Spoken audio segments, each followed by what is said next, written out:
Andrea Niamien de la communauté Christ Roi Libérateur et vous êtes encore et toujours à votre émission préférée, Témoignage. Nous sommes encore en compagnie du fondateur, le modérateur Eric Abou Keïta. Bonjour fondateur. Bonjour Andrea. Eh bien fondateur, nous savons que la communauté Christ Roi Libérateur a un charisme de délivrance de tout genre. Et cela nous emmène à nous poser certaines questions. Fondateur, aujourd'hui, la vie chrétienne est parsemée d'intrigues. Beaucoup de chrétiens reçoivent des attaques d'autres chrétiens. Que faire dans ces circonstances? Oui, effectivement, certains chrétiens disent qu'ils voient d'autres frères en Christ, n'est-ce pas, en rêve, les attaquer. D'autres disent qu'ils ont reçu certaines révélations. Et d'autres même arrivent à confirmer qu'effectivement, ne sachant pas, mais elles ressentent l'envie de faire du mal à l'autre. Est-ce qu'un chrétien peut-il attaquer d'autres chrétiens? Un chrétien peut-il faire la sorcellerie? Oui, c'est ainsi. Il y a des personnes qui pratiquent la sorcellerie consciente et d'autres qui pratiquent la sorcellerie inconsciente. Et très souvent, ceux qui sont inconscients sont utilisés pour aller faire du mal aux autres. Quelqu'un qui pratique la sorcellerie inconsciente ou involontaire, n'est-ce pas, vous lui faites quelque chose parce qu'elle n'est pas contente de quelque chose, en rêve ou d'une manière ou d'une autre, elle va faire quelque chose pour pouvoir te faire du mal. C'est différent de ceux ou celles qui pratiquent la sorcellerie et qui attaquent les serviteurs de Dieu, qui attaquent d'autres fidèles, et quelquefois qui font des cadeaux, des présents, qui envoûtent les nourritures, qui font des présents à des prêtres, à des serviteurs en donnant des chemises, des habits, envoûtés exprès.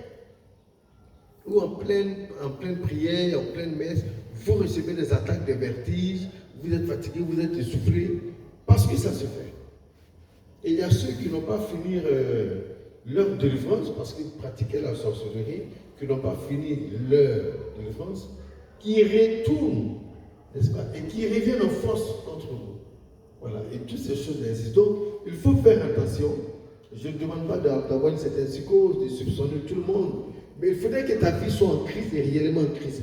Parce que celui qui s'assoit avec toi à l'église n'est pas forcément chrétien ou n'est vraiment pas forcément délivré. Fais attention, concentre-toi sur ton Christ, sur ta prière, et puis fais tes prières normalement. Parce que tu ne sais pas d'où l'ennemi, puisque au niveau des brebis s'introduisent des loups. Donc il faut faire très attention. Reste branché sur le Christ, reste couché sur le Christ Jésus, et toi seul fais tes prières et rien ne t'arrivera. Waouh, nous sommes vraiment épatés par ces enseignements. Merci infiniment, fondateur. Merci à vous. Merci. Nous devons retenir là que nous sommes dans la vie chrétienne, tout peut arriver. Nous sommes tous des hommes et nous sommes en proie à certaines tentations, certaines difficultés.